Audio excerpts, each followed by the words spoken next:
Hello, everybody, and welcome to your 2023 Year Ahead Horoscope. My name is Cam White.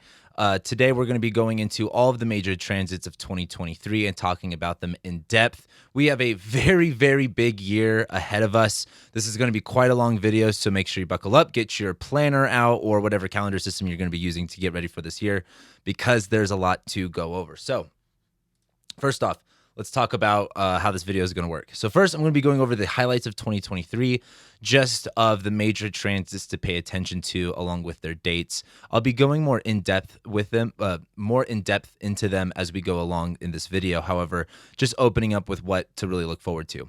Then I'm going to be going into advice on this kind of stuff. Like, I really want to talk about just general mindsets to have, or just ways to look at things that might help you have a more successful and a better 2023.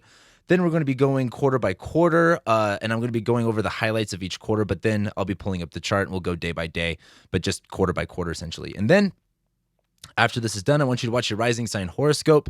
I will have the links to that in the description below. However, the point of this video is to talk about the transits in depth so you have an idea of what they mean. And then the rising sign horoscopes will be much more focused on how it's going to be affecting you personally and things like that. So, major transits of 2023. These are the things that we're really looking at here. First thing is Saturn is moving into Pisces March 7th. I'm going to be having a whole video about that, so if you're not subscribed already, make sure you do so you can get the notification for that. It's going to be a really good video. But Saturn's been in Aquarius for the past 2.5 years, and we finally have Saturn going into a new sign. This is probably, this isn't the best transit, but this is one of the most exciting transits that we have for a lot of astrologers out there. But that happens on March 7th. That's a really big deal. Saturn will be in Pisces for the next 2.5, 3 years, pretty much till about 2025.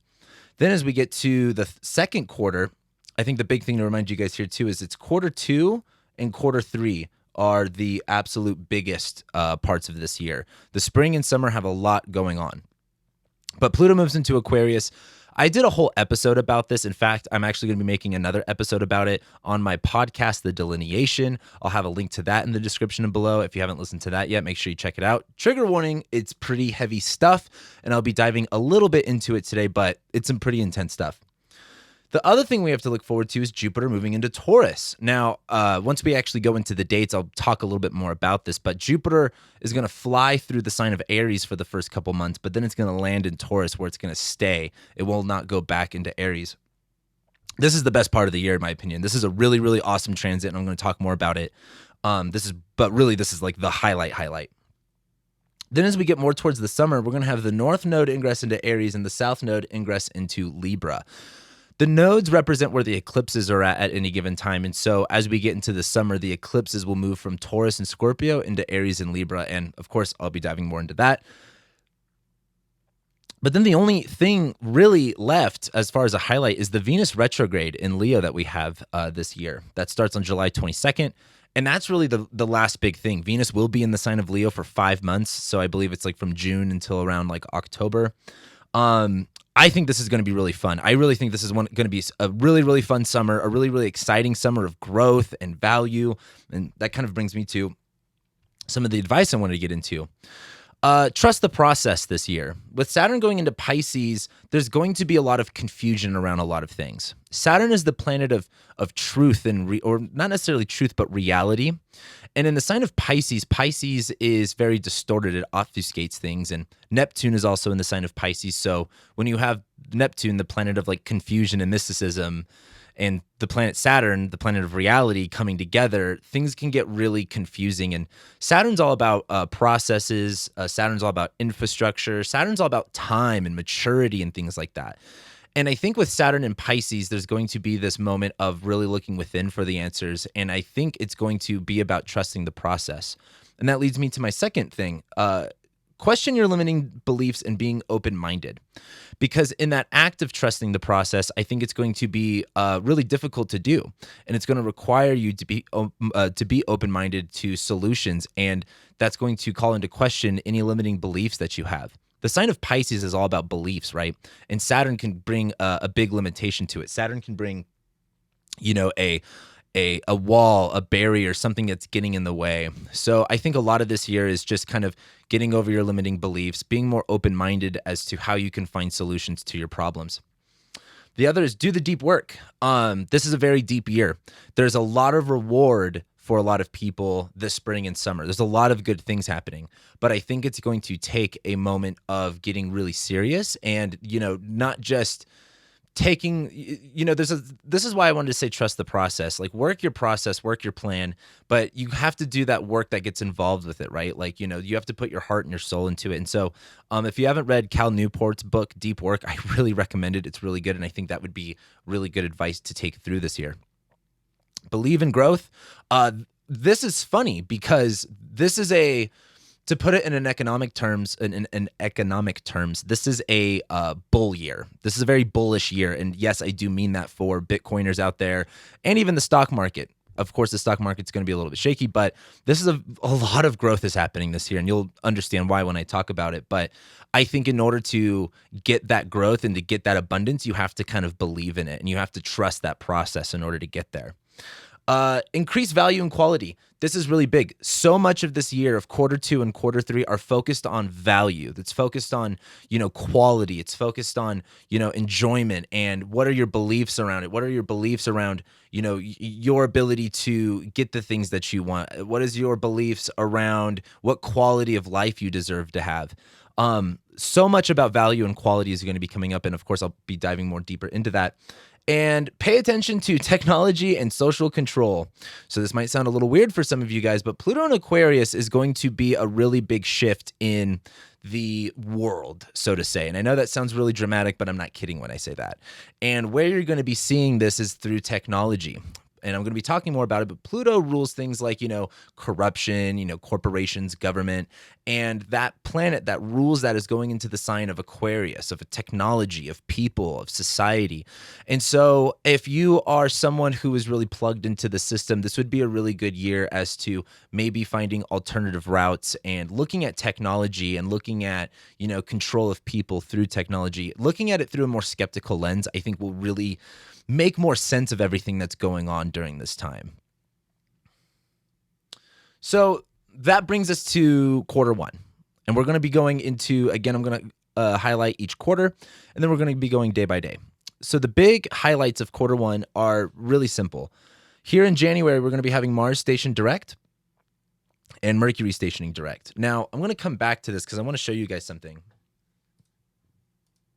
This is, I'm recording this a little bit early in September too, so there's going to be a few things I might be a little bit off the mark on simply because I don't know. So this is January 1st, 2023, and in this video, if I don't actually explicitly mention the date, you can look in this top left corner right here. But the one thing I wanted to bring up is Jupiter goes back into Aries. Now I'm going to have a whole video about this, so again, make sure you subscribe to make sure you get the notification for that video. But Jupiter dipped into Aries from May, June, July, August, September, and then in October, Jupiter went back into Pisces for a little while. Jupiter goes back into Aries pretty much last thing of 2022, and Jupiter will be back in Aries at the beginning of January. This is going to feel like a big push forward with things. Jupiter is all about belief and optimism and growth, and it's in the sign of Aries, so it's like you can do it, you can achieve it, you just have to be, energized for it.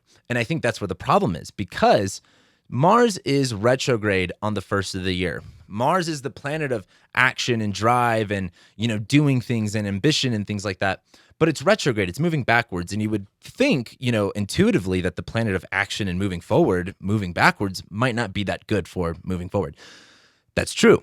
And Mars will still be retrograde by the first of the year. And so why I'm saying this is the first of the year is not going to feel like the first of the year. It's going, if you have a bunch of New Year's resolutions you want to do, expect it to have a little bit of a delay. Don't expect January 1st to be the day you feel ready to move forward. It's going to be a couple weeks after that. And that really starts when we get to January 12th, and that's when Mars does station direct. So Mars has been in Gemini for, let's say, August, September, October, November, December of 2022. And Mars in Gemini is all about doing two things, trying to change how you do things, learning new things, arguing and debates through words and information.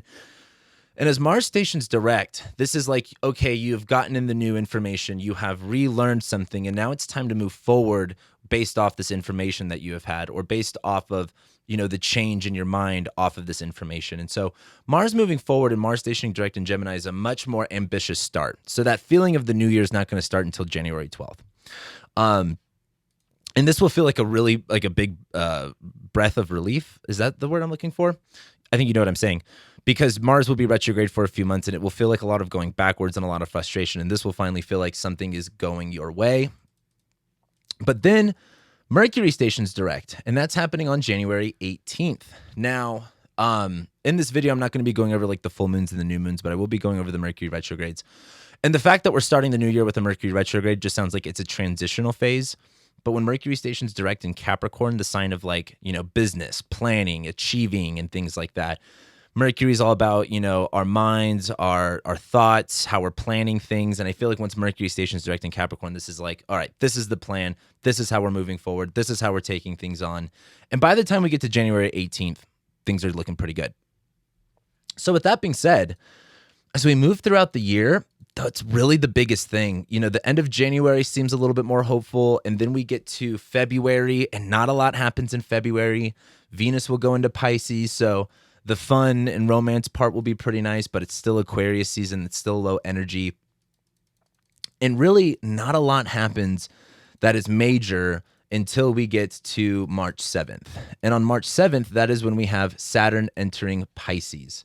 And like I said before, this is a really, really big deal. And in fact, I actually have something to show you about that. So Saturn, I'm going to have a whole video about this, like I said, and the big thing here is Saturn is all about discipline, responsibility, authorities, boundaries, limitations, and control. And as it's been in Aquarius these past 2 years, actually, I want you to think about the past 6 years. Maybe like the past 5 would actually be better. Saturn was in Capricorn from 2018 to 2020. Capricorn is all about building walls. The Berlin Wall was built in Saturn and Capricorn in 1960 or 1961 or whatever. And then it came down when Saturn was in Capricorn in the 80s. And then, of course, in 2018, all you heard about was build the wall. Then Saturn went into Aquarius, and Aquarius is much more about like the societal divide and society and humanity in and of itself. And while Saturn rules authorities, there was this kind of authoritarian control over how people thought, dividing us, keeping us separated through an air sign, right? Aquarius is an air sign, so it's keeping us separated through ideas and through information. That's all going to change when Saturn goes into Pisces. Because Pisces is all about integration. In fact, there's going to be a lot about immigration that comes up the next few years. The Immigration Act of, I believe it was 1965, was signed when Saturn was in Pisces, and then they reformed it. I forgot what the word is, but that was reformed in 1994 when Saturn was in Pisces. And so you're going to see a lot about immigration come up during this time. And I think that's really important to understand because Pisces is literally about integration, and Saturn is about like authorities and boundaries and walls. So there's something where we were divided or, came apart that we're going to start integrating back into starting when Saturn goes into Pisces.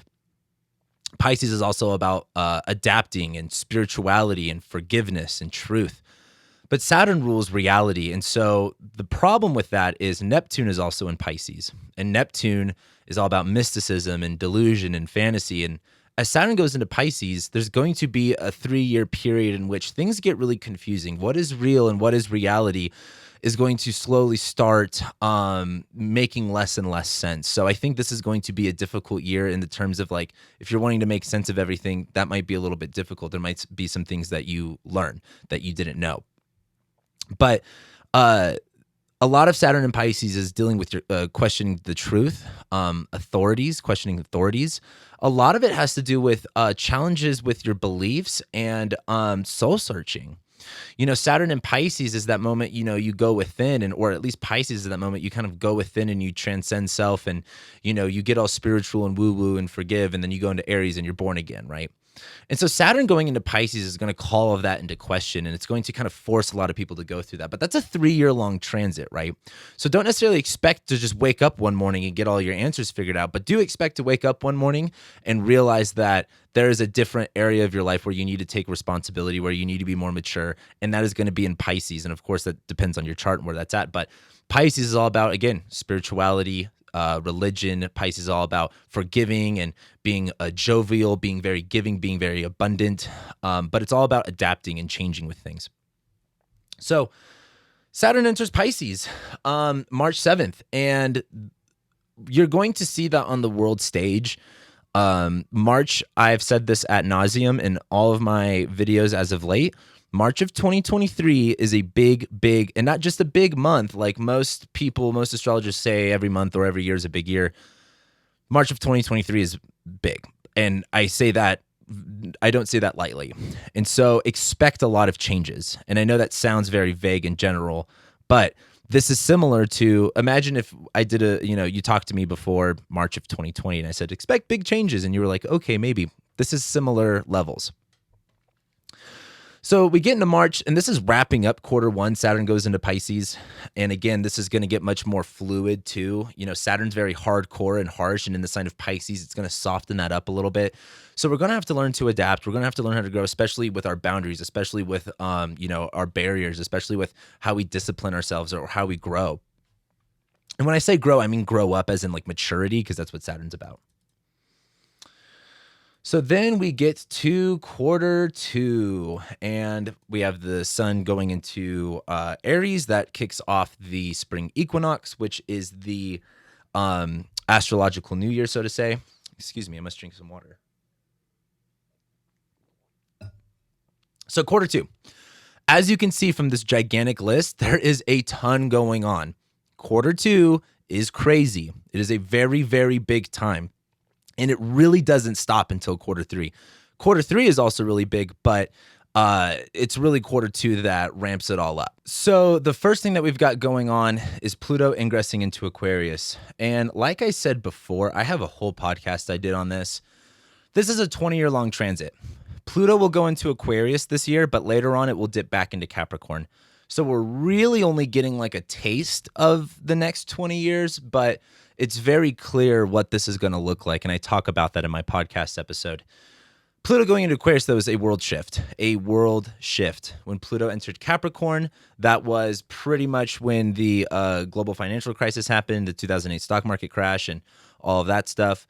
Pluto going into Sagittarius was NAFTA being signed and the globalization becoming much more of a bigger thing, and that was, I think right before, that happened right after the Soviet Union collapsed. So when I say like a world change, I mean like the world is changing. So then immediately after that, Mars enters Cancer. And this is also really important because let me show you. So Pluto enters Aquarius, and the big thing here is, Pluto rules power, corruption, governments, corporations. Pluto literally rules the underworld. So think of, the demons that you can't see running the show, right? Pluto's been in the sign of Capricorn, of governments and corporations and banks and stuff like that for the past 12 years. Might kind of sound a little familiar. Might be able to put two and two together. But Pluto's going in the sign of the people, Aquarius, humanitarians, society, ideas, medicine. And so Pluto is going to be, corrupting and taking control and power over this area. And this is why I said before, I think this is a really good year to be skeptical about technology, especially power structures within technology, especially how it controls society, especially how it controls your ideas and who you relate to. That is going to be the big thing that happens in March 23. This is also too, just so I could say this on this, and I've said this a lot of times before, the lockdown started when Mars conjoined Saturn at 0 degrees Aquarius, and the vaccine was introduced when Jupiter conjoined Saturn at 0 degrees Aquarius. And so Pluto hitting 0 degrees Aquarius is going to take the lockdowns and the vaccine, and it's going to continue a part of that narrative. And this is also really important because Saturn is now in Pisces. So the COVID narrative and everything about it is really having a significant shift on March 23 of 2023, March 23rd. But then notice Mars here is at 29 Gemini, and just a few days later on, what is that, the 24th or the 25th? Yeah, the 25th, Mars enters Cancer.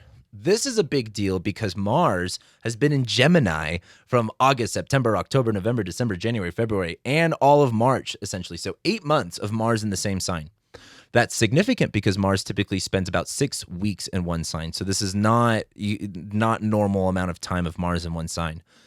So not only is it Mars leaving shadow and entering a new sign, it's entering its sign of fall. Mars doesn't do that well in Cancer because Mars is all about fights and Cancer is all about like protection and safety.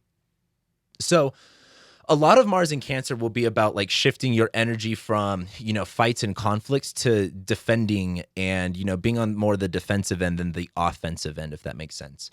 Mars in Cancer will also bring a lot of insecurity to our actions, a lot of confusion with our actions. It's in the sign of the moon, so our emotions will be really connected to our actions. Mars will be trining Saturn, though, so there's something, the vibe really shifts in March where it's like, things might have been heated and intense, and something happens in March where the whole vibe, like really the whole vibe completely shifts. This seems much more of a nurturing, of a caring, of a, protecting and defending. It might feel a little bit frustrating, but this seems, Mars and Saturn are in harmony with each other. And so this seems relatively good, although the transition will be hardcore. And again, with Mars going into Cancer, this will be, and I'm not going to talk too much about every Mars ingress, but this ingress in particular will be, highly felt because there'll be a long period of learning and relearning to maybe having to start over or start something new that doesn't feel very comfortable. So we go back here, and really after that, the only thing that we have to go into is really April. So let's go ahead and move forward into April. So as we move forward, not much happens after that. Mercury will move into Taurus and conjoin the North Node. That will be really important, but not yet. We'll get to that.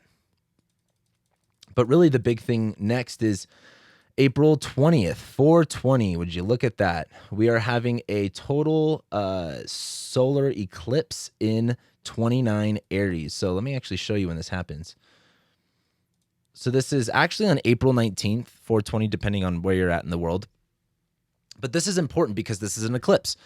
And if you're not familiar with eclipses in astrology, eclipses happen every 6 months, and there's always 2 of them. But eclipses are, of course, when the moon blocks the sun or the earth blocks the moon and the sun's light, yada, yada. But what they symbolize are extreme emergency events. Sometimes eclipses are referred to as portals or gateways where things all of a sudden change and things all of a sudden shift.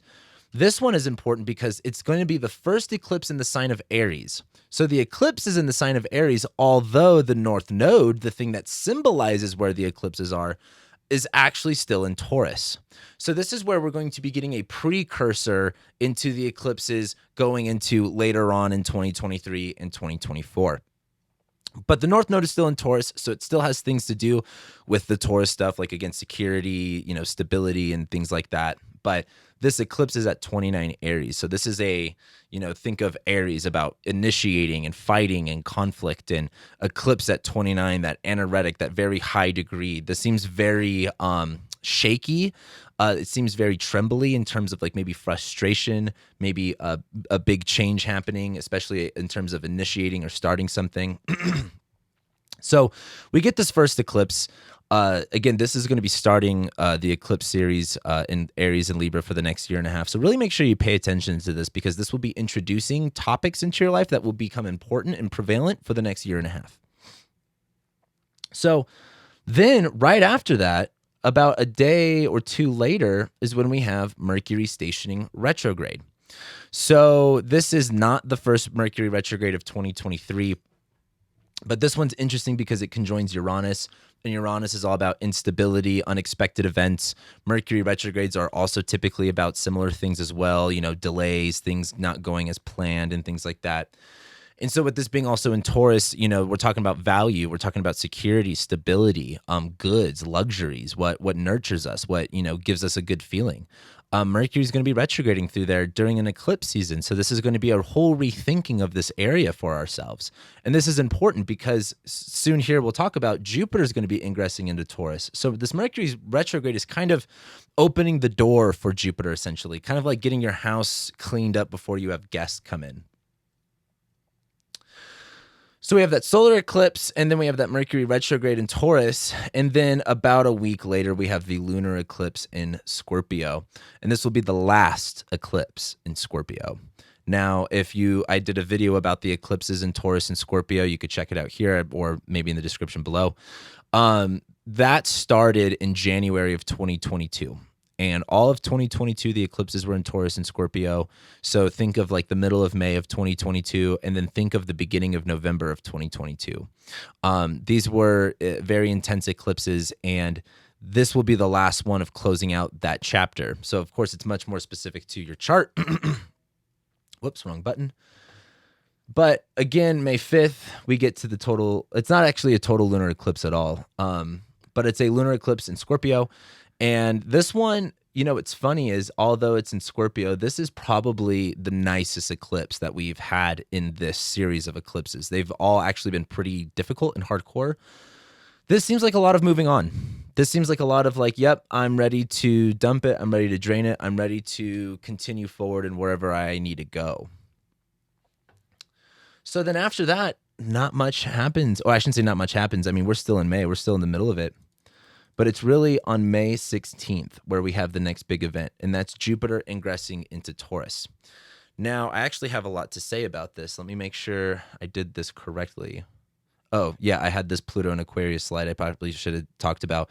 Again, just to reiterate everything I pretty much said, it's really going to be dealing with powers underneath the surface, gaining control through tech over masses of people, harnessing the power of that technology. That's what you want to be aware of. But Jupiter and Taurus. Jupiter is all about expansion. It's all about your beliefs and hope, excess. Jupiter has a lot. It's a big planet, right? It rules gifts, opportunities, faith, abundance, humor, and good luck. Now, Taurus deals with goods, meaning like physical goods. It deals with values, food, luxuries, land, control. Control being like security, like making sure things are fortified. It rules sex, stability, and nutrition. And so Jupiter is, going into this sign, and, Jupiter's all about expansion and faith and, our beliefs around Taurus stuff, so around goods. So there's going to be something that really gets unlocked in that Taurus area. So things to do with cows. With the North Node in Taurus, we saw this overwhelming demand for cow fertilizer because there was not enough nitrogen, plus a bunch of cows got, brought up in the news. Taurus literally rules the bull, so you'll be seeing that come up. The term bull market will be really crazy at this time. I think Bitcoin is going to blow up. Bitcoin will absolutely probably blow up around this time. But Jupiter's, again, expansion, beliefs, and it's in Taurus. So, like, what do we value? And are we increasing our value? Are we increasing our quality? It's going to be expanding, values, physical goods, reflecting on more of what you value and what you enjoy. And this seems like a much more stable period. The past 2 years were really unstable, and while there are going to be big things in this year that really challenge a lot of what we've went through, this is a very stable year in my opinion.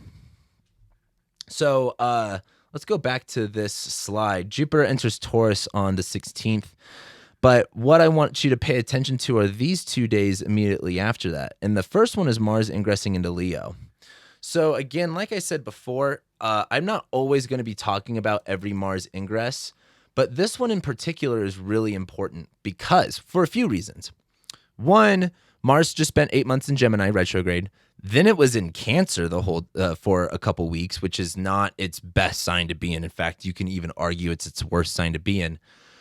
Mars doesn't gain any dignity when it enters Leo, but there is going to be this feeling of like, Mars is, again, fights and conflicts, and Leo is like leadership and, the self and courage and passion.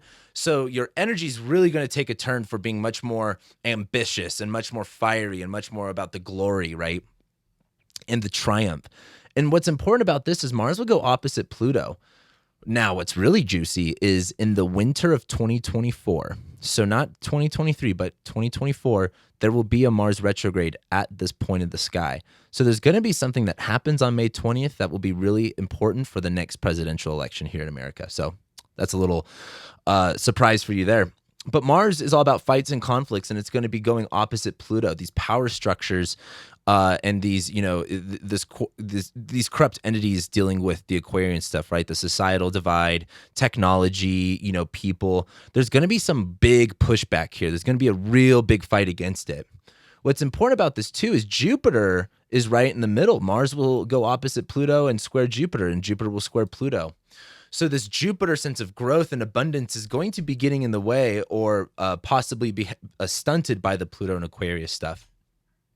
This is an analogy. However, it's also kind of a prediction. And it's like, I think you might see a really big bull market in Bitcoin, and that might kind of throw a few things in for a loop. I'm not, especially if it comes to central bank digital currency stuff, not to bore you with that.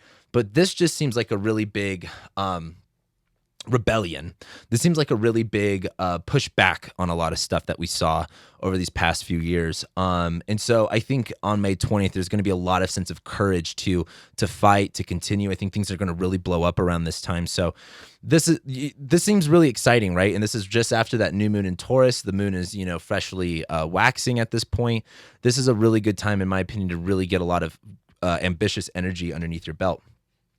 But then, as we go back to here, Pluto retrogresses, or my bad, before we talk about that, Jupiter conjoins the North Node. This is really important because a few days later, notice Jupiter here, as we get to June 1st here, that is when Jupiter is going to be conjoining, let me do that for you guys, the North Node. Now, the North Node is this point in the sky, again, that represents eclipses. But we're talking about, like, the North Node is known as, like, Dragon's Head, Rahu. That's a Vedic thing. And the way it's kind of, interpreted is, like, it's the area in your life that at that moment, at that time, is very all-consuming. An area that you feel compelled to go in or that you want to go in, regardless of, the circumstances. And the North Node's been in Taurus. We've been really heading in a direction of, like, we want more security, we want more stability, we want more value. There's been this ever-increasing need for value and goods. And Jupiter conjoining that North Node is like, Jupiter rules excess, right? And Jupiter overdoes things, right? So think of your friend that drinks a lot. Jupiter conjoining the North Node is like, oh, it's a really big party and your friend that drinks a lot is drinking as much as humanly possible. There's a huge hunger to be filled, and Jupiter is going to be a very hungry person to feed, a very starving person to feed, if I could also say that. And so Jupiter conjoining the North Node is going to feel like this absolute want and this absolute need to expand your values, expand your goods, expand, security in your life. Your beliefs are going to be very tied to, what is growing, what is secure, what is stable in your life. And this is really good for a lot of things. I think it can come at problems, right? Partying is really fun, but there is a such thing as overdoing it. And that's the biggest issue with this Jupiter North Node is it's going to be very easy to overdo it, especially when it comes to Taurus, like things that rule like sensations. That's going to be a big thing. So maybe not overdoing sensational stuff, making sure it feels good and not just, it's kind of like the difference between feeling good when you're high versus feeling good because you're eating the right foods and getting sunlight and things like that. So that is a huge, like Jupiter conjoining North Node is really, really big, especially in the sign of Taurus. So then right after that, wrong button. So then right after that, that's when we have Pluto going back into Capricorn. I don't know how I feel about this yet. I really don't. I think Pluto in Aquarius is going to be a pretty big shock to everybody. And Pluto going back into Capricorn, where it's been the past 12 years, is going to be like this weird feeling of normal again. Think about when the lockdowns first happened and everything was new and different. And then around the summer, where some places were doing lockdowns and other places were alleviating them, there was this really weird sense of kind of going back to normal, but we'll never go back to normal again. That's what this is going to feel like. There's going to be the sense of like, oh, I'm used to seeing this here and not here. But once it goes back there, you're like, well, that's even weirder now. And so Pluto, again, corruption, power, in the sign of Capricorn, banks, governments, stuff like that, that will be more the focus rather than the technology stuff that you're really going to see when Pluto goes into Aquarius. That happens on June 11th. And then the next thing after that is Saturn stationing retrograde. So as I show you here, what is this? On, again, the 11th, Pluto goes back into Capricorn. And then on the 17th, Saturn goes retrograde. So, retrogrades are different for every single planet. And this is something I talk about in my How to Read Your Birth Chart course, which is in the description below. If you want to know how to read your birth chart in a very simple, easy fashion, get really grounded in the fundamentals, make sure you check out this course. And I talk about how every planet's, like, in your birth chart, you might have a few planets retrograde, and every retrograde is different depending on the planet. Saturn is retrograde for a third of the year. So it's not like a Mercury retrograde where it happens 3 or 4 times a year and it's very like all over the place. Like a third of the year is Saturn retrograde. But what this is Saturn's going to ingress into Pisces, and it's going to kind of shift our, reality. It's going to shift what we're kind of focusing on into that Pisces stuff, right? Like our beliefs, spirituality. And Saturn will go direct and it will give us all of these new things. Like Saturn being direct is like you're taking on more responsibility, you're taking on more discipline, you're taking on more maturity, or you are given more responsibilities, you are given more duties. And then Saturn will station retrograde where you kind of question those things. And the analogy I often like to use is Saturn moving forward is like, you get promoted at your job and you're like, sweet, I'm the manager, I'm in control, I'm the boss, Saturn rules authorities. But then Saturn stations retrograde, and when you're the manager, you also have a completely different set of issues. It's hard to fire someone. You have to do you have to do payroll. You have to do the schedule, and there's all these other responsibilities. And when Saturn stations retrograde, that's going to be this feeling of like, oh, this also sucks. And it's going to be when the problems and the challenges of that period really come up. So while there might be this excitement of doing a bunch of new stuff, Saturn stationing retrograde is like, okay, you're the manager now. Here's this issue you have to deal with that may not necessarily be fun. And this is really where the challenge part comes in, and the learning part comes in, and the growth part comes in. But again, that's on June 17th. And then after that, really, you can barely see it on the screen. After that, Venus enters shadow. I didn't even put the day down here. Let's actually go over that real quick. I don't know why I didn't do that. So that's on June 17th, and then what? June 18th is when Venus enters shadow. So let me actually come back here and just put whoops. Let's do 6/18. So Venus enters shadow. What this means is Venus is going to come back to this degree in a few months from here, and Venus will be entering a retrograde period, and she'll go backwards in the sky and come back to this point. And so what that means is there's something that's happening on June 18th regarding the Venus and Leo stuff, being seen, being witnessed, being put in the spotlight, being glorified. There's going to be something. Mars is with Venus here. There's a lot of Leo stuff, like doing stuff for attention, doing, things with passion and with your heart, and being very playful too. This is very playful, childlike energy. There's something that's going on the 18th that you're going to come back to. There's going to be a value switch that you have around here. And that's really what Venus retrogrades are value shifts. So that brings us to quarter 3. So actually, let me just kind of go through this real quick, because really, we're 3 days away from Cancer season, and this is when quarter 3 starts. So quarter 3, again, like I said, quarter 2 is really, really big and awesome. Quarter 3 also has a lot of things going on, and those are really the two main parts of this year. But when we get to quarter 3, that's when we're going to be having the North Node go into Aries and the South Node go into Libra. This starts on June 17th. I need a drink of water. Hold on. Excuse me. So, my bad. Not June 17th, July 17th. So not a lot happens in the rest of June. We will have Venus being in shadow. Mars and Venus will square Uranus, and a lot of this Venus retrograde is squaring Uranus. So there's going to be a lot of innovation with this Venus retrograde in Leo. So it's kind of like trying a new hairstyle, and while people might make fun of you for it at first, it ends up becoming a big trend. That's what I want you to think about Venus retrograde in Leo. This is why I said changing your definitions of like value, increasing quality. There's going to be a big value shift, especially when it comes to beauty, relationships. This might be changing how you relate to people, what kind of people you date. This could be changing how you dress, and it's going to be very experimental, but we'll be going into that. So we go through June. Not much happens in June. Mars will ingress into Virgo here, but it's really July 17th again that we need to get to. And that is when the North Node enters Aries and the South Node enters Libra. And this is where the eclipses change place. So there's a lot to cover with this. And this isn't necessarily something that I can easily cover in just one slide here. And I probably will be making a video about it once we get more into 2023. And again, make sure you subscribe to get that video. But real quick, the nodes are where eclipses are located. That simple. Eclipses are extreme changes and emergencies that give you this pull-push energy. And now, while this isn't an eclipse, the North Node or the nodes represent where that's at. So all of a sudden, emergency type feelings or this push-pull energy is going to be entering, wherever Aries is at in your chart and wherever Libra is at in your chart. The Aries and Libra axis deals with war and peace. I think that is the simplest way to put it. The Aries is war, Libra is peace. What more do you want to say? The other way you could look at it is it's the self and relationships.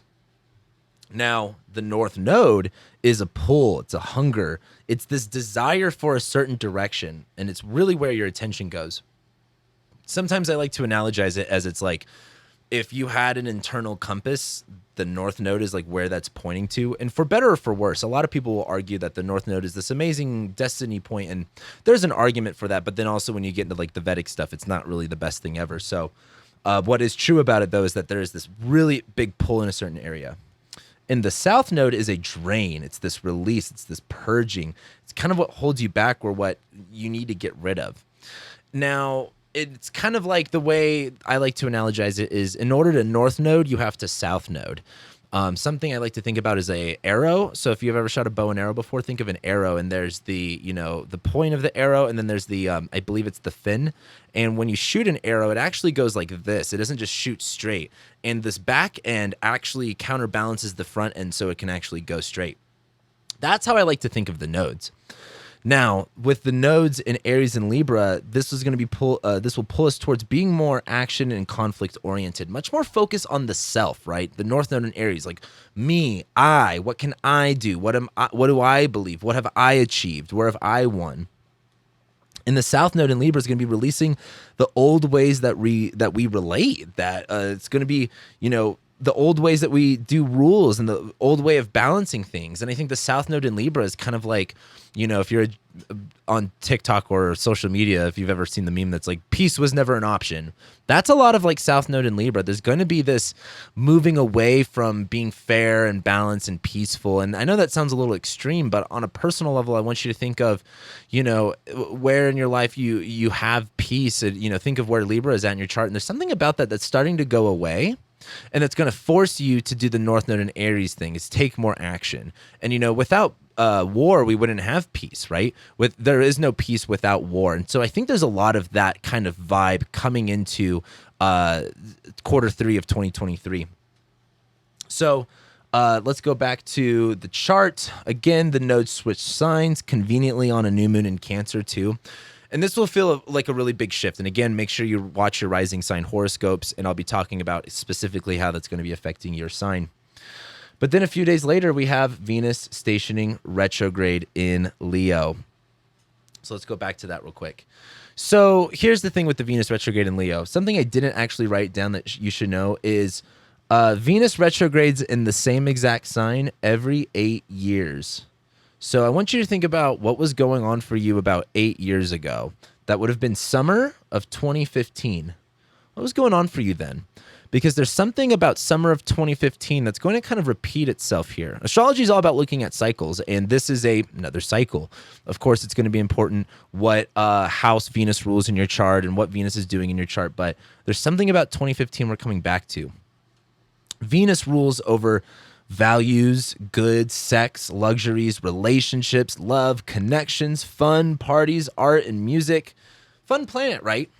And Leo is all about visibility, passion, heart, courage, leadership, expression, self-interest. So when you before we talk about Venus and Leo retrograde, then you have a Venus retrograde. Venus retrogrades are about shifting values or shifting wants. And Venus in Leo, this will be what we call, as we get into the summer, Venus will be a evening star. And so in astrology, if Venus is morning star or evening star, it's a really important thing. You might have heard morning star, evening star. It's always Venus. Evening star Venus is right before Venus goes retrograde. And we'll have an evening star Venus for the spring going into summer until she goes retrograde. And evening star Venus is like receiving stuff. It's all about like taking in stuff. Like Venus is all like very like magnetic. Like it's very like things come to Venus, right? But then as Venus stations retrograde, it's like those things you may not necessarily enjoy them as much, or there might be a change in your value based off circumstances. And so with Venus going retrograde, there's this transformation of like what we want and what we like and what we're connecting to.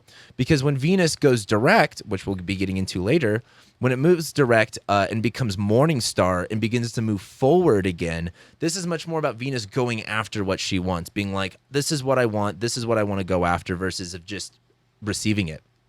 So Venus retrograde in Leo will be about shifting our value systems related to our sense of self, related to our identities, our personalities, passions, and being in the spotlight, having fun.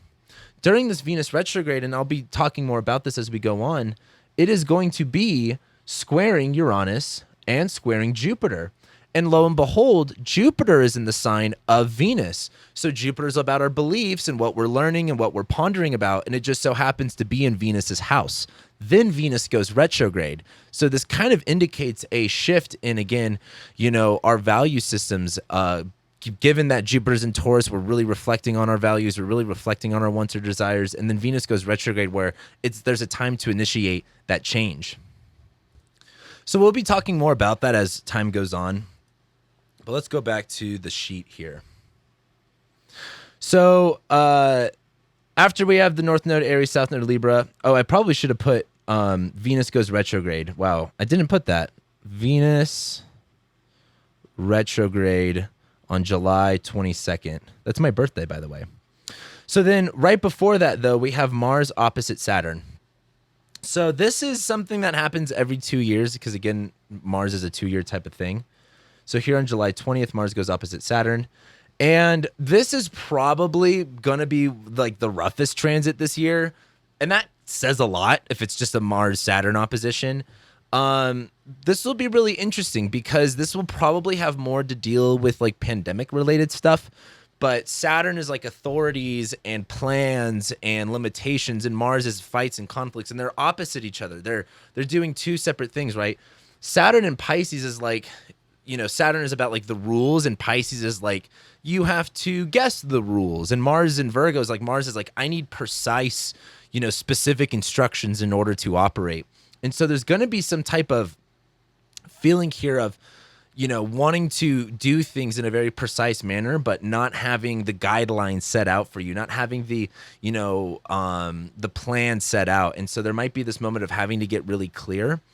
I talk a lot about Virgo and Pisces kind of being as like a musician, what it's like as a musician, like a jamming musician, where, all your chords, all of your, rudiments if you're a drummer. And there's a difference between like applying it as a science versus just kind of jamming and letting it channel out. Virgo and Pisces, like Virgo is about knowing your rudiments and Pisces is just about like letting it flow out of you. But those two energies are in tension right now. And so it's like Saturn and Pisces might be this like restriction of flow, or you want to control the flow more. And Mars and Virgo is like wanting to be precise and specific. And so this might feel like, where you usually like to jam, things are going to be like, you're going to overthink it and you're going to kind of screw things up almost in that sense. I just put it like, you're going to overthink it and maybe do things a little bit too specific, but that is the hardest transit of this year, which says a lot because it's not that bad, to be honest with you. It's just a day. So as we move forward, again, Venus stations retrograde in Leo here. That's really the biggest shift of this year. And then not much happens until about August 12th, and that is when we get the Venus Cazimi in Leo. So this is the halfway point of the Venus retrograde. This is where like a planet that goes Cazimi, that's when it conjoins the heart of the sun. And in traditional astrology, that's looked at as like a planet coming towards the sun is like a sick or a dying person, and when it conjoins the sun, it's like that illness like gets like it leaves the body and they begin to start again, or they die and they go to the other side. So as Venus goes retrograde, there might be this feeling of like, again, this value shift occurring, and it's around August 12th where that pivot takes place, where if you've been debating something or trying something new, especially if you've been trying something new or wanting to change something, this is, especially if you wanted to change like habits, for example. Venus rules my 6th house of habits, so I like to change habits and routines when Venus goes retrograde. And that's very hard for me. But when Venus goes Cazimi, that's that pivot moment where it's like, okay, I'm definitely done doing this, but I'm still very fresh into this and I'm still learning this. So that's the halfway point of the Venus retrograde. Again, this is just talking about like really making the pivot over in that value shift. And again, this is all Leo stuff, like, being courageous, being, a leader, being your sense of self, being visible, being witnessed, being seen, having fun, being passionate, living, with your heart. So we'll have our Venus Cazimi in Leo. And then after that, it's a Mercury retrograde in Virgo. This is not bad. Not that bad. I think in terms of the Venus, in terms of typical Mercury retrograde stuff, it will be frustrating. So technology will have problems. There will be some sort of miscommunication. But as Mercury goes retrograde, Mercury retrogrades are all about rethinking and reviewing and replanning things. And this is Mercury's home sign of Virgo. So this almost to me looks like re-examining the data, reorganizing things. Have you ever like set up a bedroom one way? I'm looking at my studio right now because I have this as a new setup. But you might have, moved into a house and set up your furniture in a specific way, thinking you knew what was best, and then, you kind of realized something was wrong with it, so you reorganized it to make it feel better. That's what a lot of this Mercury retrograde is. Really reorganizing, recalculating. If you've ever done inventory for a business, this is a lot like, something in inventory goes wrong or you miscalculate something and you kind of have to go backwards. But this is, again, what I like about this is Mercury is retrograde and Venus is retrograde. A lot is under construction here. Our values are changing. How we want to be seen, how we want to be witnessed is changing. Venus is also just squared Jupiter. So I think a part of the Venus squared Jupiter part is, Jupiter wants to expand the Taurus stuff, the quality and the goods, but Venus retrograde in Leo, like you might not have that confidence. So a lot of this is going to be about like gaining confidence, gaining that belief, and kind of just, like being attractive isn't a level of, physical shape. There's parts of that, but really being attractive is just about your personality. And so Venus retrograde in Leo is like really shifting that idea in your head that like, you have to, this is going to sound corny, but like love yourself and be, like your full self no matter what, because that's how you get the things that you want. That's how you, live the life that you're supposed to live, is being yourself and not repressing that. I think the hard part about it is that it's going to go against your beliefs. It is going to challenge the way that you think about yourself. So Mercury goes retrograde in Virgo. Again, this is happening from October 23rd through September 15th. So it's like 3 weeks or something like that. Not that big of a deal. Mercury goes retrograde 3 to 4 times a year, so it's not anything new or crazy. But then as we get to September, this is when Venus stations direct in Leo. Whoops. And so we'll move forward a little bit here, and we get to September 5th, and there we go. Venus leaves, was it September 5th? Or September 3rd, my bad. Venus stations direct. So this is that point where, again, think about where was Venus entering shadow? That was June something. Something happens in June. I believe it was when Saturn stationed retrograde, June 8th. That happens, that you changes your value system, and all of that change leads up to this moment where you are on a forward moving path towards something else. This is morning star Venus. So evening star Venus, right? Things come to her. This is like Venus and Leo is like, no, this is what I want. Like maybe Venus as evening star Leo is like getting attention that you don't like, versus Venus and Leo direct in morning as the morning star is like going for a specific attention that you want, going for a specific, feeling or being witnessed in a specific way, because maybe the stage, it's like, finding your audience almost in a sense of like, maybe this audience you don't really like, but you want to find people that really like you. So you go after them. That's what a lot of this Venus retrograde in Leo is about. But again, you're going to want to watch your rising sign horoscope, because then I'm going to be going into detail as to what house it's going to rule and, what Venus is doing in your chart. So it'll be a lot more specific. So Venus stations direct, and then literally the next day is when Jupiter stations retrograde. This is what's so funny to me about this. I think this isn't the biggest like highlight of this year, but this is the most peculiar to me, because right after Venus stations direct, right, and Venus was squaring Jupiter this whole time, and Jupiter's in Venus's sign. The next day, Jupiter goes retrograde, and so Jupiter is, again, it flies through Aries at the beginning of the year, and then we get to about like May, and Jupiter goes into Taurus, and this is September, right? So Jupiter flies through Taurus from May, June, July, August, September. And Jupiter being direct, again, I talk about this in my course. Each retrograde is different for each planet. But Jupiter being direct is like this expansion in this room. It's kind of like, have you ever moved into a big house before? And it's like, yes, here I am, king of the castle type of stuff. When Jupiter goes retrograde, you kind of go, oh, this is a big house I have to fill. Jupiter has you question your faith and your beliefs. A lot of Jupiter is about being grateful. And so when Jupiter stations retrograde, this might be like kind of going without that faith or going without that belief.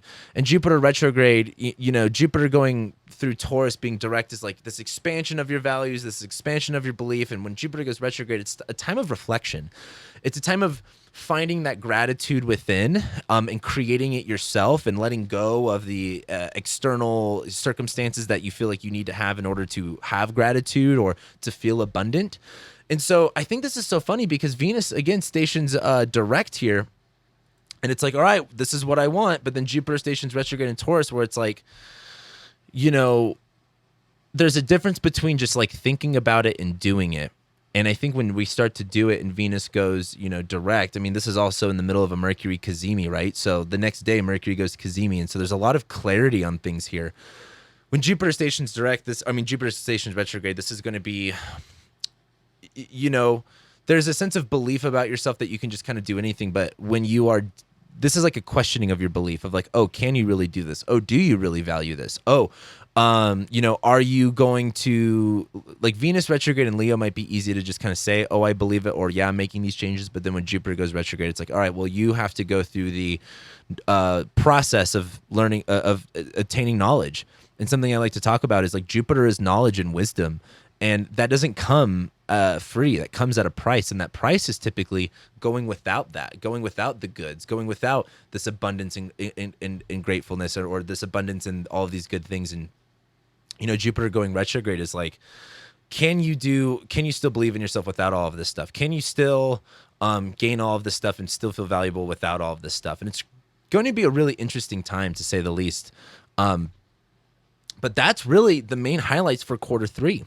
As we kind of close out quarter three, Mercury will station direct here on September 15th. And this seems much more of like, again, Venus will square Jupiter here.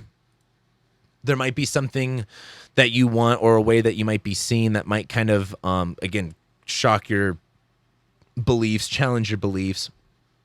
But with Mercury stationing direct, this seems like a big forward movement. It's like, all right, we've gotten reorganized. We've gotten, you know, we've counted everything again. We redid inventory, and now this is what it's looking like.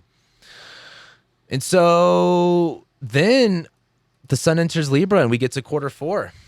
And quarter four is boring. Quarter four does not have a lot going on. So while I do have like, what was this, like 6 or 7 things? None of these are nearly as big. I wasn't just going to be like, I wasn't going to just go to quarter four and be like, nothing happens, goodbye. So we're going to talk about the transits, but really the main event is quarter 2, quarter 3. This will feel like nothing by that time. The first thing that we get is Mars conjoining the South Node in Libra. This is a transit, again, that we get every 2 years because Mars transits take 2 years. And this happens on October 4th. What is big about this is that purging moment. The last time Mars conjoined the South Node was somewhere between December and the beginning of December of 2021 and the beginning of January of 2022. And was there a big purge that you had, a big release, or something that you got rid of, especially related to like your beliefs about something, because it was in Sagittarius? We're going to have a similar vibe. But what's more interesting about this is Mars is the ruler of Aries. So Mars rules the North Node, and it's going to be conjoining the South Node in detriment. Mars doesn't do well in Libra because Mars is about fights and Libra is about peace. See that? So as Mars conjoins the South Node, this really seems like a surrender moment. Letting go of, like, Mars conjoining the South Node, I think is going to be a mixture of kind of like, you know, when you can't fight any longer and you're just going to give up in order to win the battle. That's what this kind of seems like. This seems like a surrendering moment. This seems like letting the other person win so you can feel better. And I don't necessarily know if that will make you feel better, right? Mars in Libra is, you know, deciding its actions based off other people. Mars in Libra is very dependent on relationships in order to make actions. And Mars in Libra can definitely act and do things for others, but it's hard for Mars in Libra to do things for themselves. And so Mars conjoining the South Node, you know, could be a separating from a relationship, right? Whether that's a lover or a friend. But, you know, Mars rules cuts and separating, and it's in the sign of Libra of relationships, and it's going over the South Node. There's something that you've got to get rid of, and there's something that is going to throw the balance off, but it just has to happen. So this is going to feel, you know, I don't want to say depressing, but very melancholy. It's not going to feel great. And what's interesting is right after that, so this is on October 4th, right after that, Venus leaves shadow, and she goes into Virgo. That's going to be happening on October 7th and 8th. So I like these. I like it as an astrologer. Maybe when we experience it, it won't be as fun. But when we get to October 7th, Venus leaves shadow. So we've completely shifted the way that we, identify ourselves of what is fun, what is passionate for us. Venus leaves shadow, and then she immediately enters Virgo, which is Venus's fallen sign. Venus doesn't do well in Virgo. It's very nitpicky. It's very uncomfortable. And Venus goes opposite Saturn right when she does that. So this is like, Saturn and Pisces is kind of like, well, you never really, like, again, the authorities are like very confusing and shape-shifting. And Venus in Virgo is like wanting to be meticulous about, what's wrong with her and what's wrong with this. And Venus opposite Saturn is like, well, everything is wrong and you're not perfect because you can't be perfect. And there's going to feel like this, like a lot of hardcore criticism. It's going to feel a lot of guilt, a lot of shame, maybe more shame than guilt. A lot of like undeservingness, unworthiness might come up during this time. And this isn't going to be, what's so interesting, it's like we have this whole transformative summer of like, like it's a really fun summer. I think it's going to be a really fun summer. And we have this whole shift of, how we identify ourselves. And Venus goes into Virgo where that's going to come into question. And the way I look at it is this is going to feel like over criticized. So, for example, I made that analogy of like, it's like you change your hair and it's something really weird and quirky and no one likes it, but then you end up starting a trend. This might be the time where either like everyone takes your idea and you're like, damn, I don't really like this anymore. It's kind of like when I remember my sister, like she got like a piercing, like an ear piercing, and then everyone in her school got ear piercing. So then she hated this piercing. That's kind of like what this is like. It's like maybe getting jaded from it a little bit. But pretty significant shift after everything. But this is going to be Venus and Virgo, not feeling good enough, not enjoying the things that you used to enjoy. And it's opposite Saturn and Pisces. It might be hard to understand why. Like, why don't I like this? And it's going to, again, ask you to call into it, like ask deeper questions, ask better questions, because Saturn and Pisces will feel really confusing over what the truth and what the reality is. So then we get a few days later, about 2 weeks actually, or actually a week later, we have the solar eclipse in Libra. So this is really like, we have that solar eclipse that's going on in April, but this is like, and that's in Aries, but the North Node is in Taurus. This is like a solar eclipse in Libra with the South Node in Libra. So this is happening again on October 14th. This is like, well, this is what's interesting about it, is Mars freshly enters Scorpio at this point. And Mars is begin fights, conflicts, separating, cutting. And in Scorpio, it's like, going straight for the jugular, ride or die, like pedal to the metal energy. And this is a solar eclipse. This is cutting out the light. This is blocking off the light. This is something, and this is on the South Node. This is like really pivotal. This is like, the North Node is like, we're going to just do it. Fuck it. Let's just take it. Versus the South Node is like, oh, we have to change this right now. And this is in the sign of Libra. This is the sign of relationships. This is the sign of peace and justice. And there seems like something going away at this point. This seems like a imbalance or, a maybe even a counterbalance. It's like if things go this way, they have to, also swing this way. For every action, there's an equal and opposite reaction. And maybe this is the reactionary point to what happened in April of this year, April of this year on 4/20 when we had the eclipse in Aries. So this will feel like the most extreme part of the year. Eclipses, so again, in April through May 5th, when we have those eclipses, that will feel like the most extreme part of the year, and this will feel like the most extreme part of the year. So then as we move forward, I want you to notice, we do have one more thing, and that's Mars opposite Uranus / Cazimi. This is happening on November 11th through the 16th, so this is about a month after that. So again, October 14th, we go a full month. Mars will be in Scorpio, so that'll be a little bit hardcore, but I'm honestly looking forward to Mars in Scorpio. I think it'll be fun. And we got a couple little rough transits, nothing too major. It's really November 11th through the 16th I want to pay attention to. And the first thing is this Mars opposite Uranus situation. This is, again, this isn't the biggest deal. Like everything in quarter 2 and quarter 3 is a much more bigger deal, but this is very explosive. This is very random. This is very like, the analogy I've been using for the Scorpio Taurus stuff is like, have you ever watched that show? I think it's like Crawlers or Catfishers. It's like when those guys stick their hand in a hole in the murky water and just yank out a catfish. That's what the Mars-Uranus opposition is like. But Mars is, again, like that feeling of like going under the water to grab something, and Uranus and Taurus is like maybe you don't catch a catfish. Maybe you catch like a, a genetically modified, like fish of some sort. But this is when Mars is combust. Technically, it's in its chariot, but that's a whole nother conversation. So this is going to kind of set up the themes of the Mars Cazimi. So something really random and that shakes things up happens on November 11th. And then a few days later on the 16th, we have this Mars Cazimi. And like I said before, I talked about the Cazimi when Venus was retrograde in Leo, and a Venus Cazimi retrograde is like when Venus has made that shift of her value change, right? She's coming, imagine you're the Earth, I'm the Sun, Venus is coming in between us, versus Mars is on the, Mars is actually in between, well, I'm getting all confused with my astronomy right now. Mars is conjoining the Sun, and it's a little bit of a different story with the Cazimi, because Venus is retrograde, right? So there's a value shift, and the Cazimi point represents that value. This is much more of a resetting of Mars's energy. I want you to think about like the hero's journey. And this is our starting point of the hero's journey. And this is in Scorpio too. So we're talking about like, it's more of like our villain origin story, not our hero's journey. But, Mars' fights and conflicts and war and separation, and it's in Scorpio. It's very deep, deep-seated. It's very, almost at times resentful. It goes to the extreme. And this is purifying Mars' energy, and this is clearing it up where it's like if you have an ambition, if you have something to attack, something you want to charge, this is really recharging that energy. And it's going to be, the North Node is in Aries at this time. So there's already all of this energy amped up towards Mars. So this is going to be like, while Mars is in Libra before this will feel like a very big imbalance.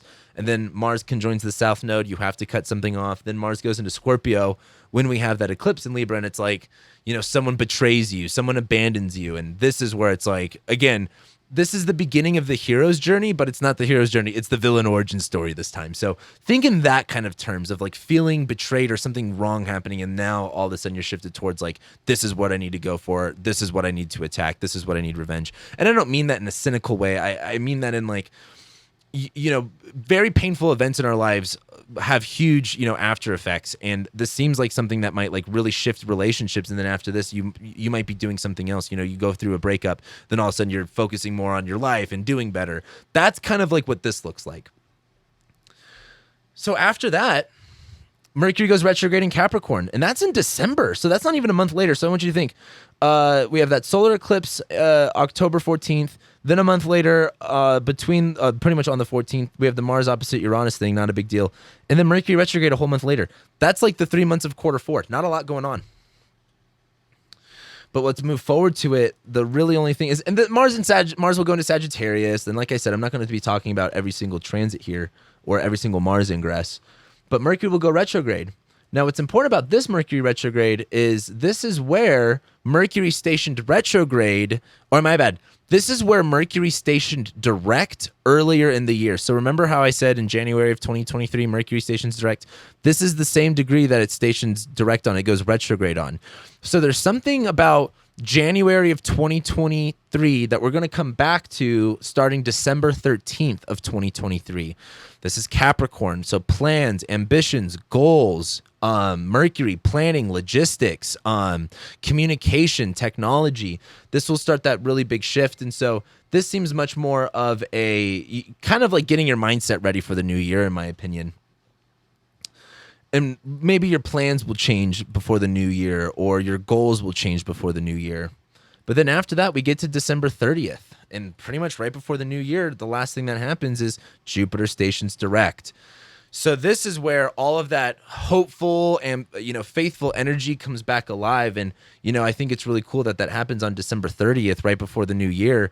Jupiter stations direct in Taurus, and it's like, we're moving forward. Like, this is what I believe. This is what I'm secured in. This is my beliefs are secured. The North Node is not there anymore, so Taurus is not as an extreme sign at the moment. Uranus is there, so it'll benefit from innovation and doing things differently. But this just seems like a positive movement forward, a positive like, all right, this is what we're doing. This is how I'm securing the bag and all of that stuff. And that's it. That's quarter four, and that's pretty much the astrology of 2023. A lot is going on. And like I said, make sure you watch your rising sign horoscopes to understand how this is going for you. But I'm very curious, what are you guys looking forward to about this year? Is it Saturn in Pisces? Is it the Venus retrograde? What are you guys not looking forward to? I want to know what you guys are going to be going through in the comments below. Let me know what you think of this video as well. If you haven't already, give this video a like if you liked it. That really supports my channel and really does help me out, believe it or not. Same thing with commenting. Leave a comment. It actually supports my channel. If you're interested in my course, go ahead and look at my at the website in the description below. Again, it's called How to Read Your Birth Chart.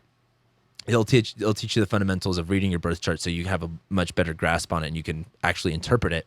As well, if you're interested in booking a consultation, I'm open for consultations. If you want to know specifically how this year is going to be affecting your chart and going into Time Lords and all of the other crazy stuff that I do in my readings, be sure to check out my website, camwhiteastro.com, for more, as well as consider becoming a member. Right now, as I'm recording this, I'm on Patreon. However, at some point, I will have a membership on my website. So depending on what part of the year you're watching this, consider becoming a member. I got a Discord, ad-free content, early release content, bonus content. I do live Ask Me Anythings. I do live monthly overviews as well as rising sign horoscopes. So again, my name's Kem White. Thank you guys so much for being here. And honestly, good luck with next year. This is a really big year, and I really hope that you guys take it with stride and get everything that you really want.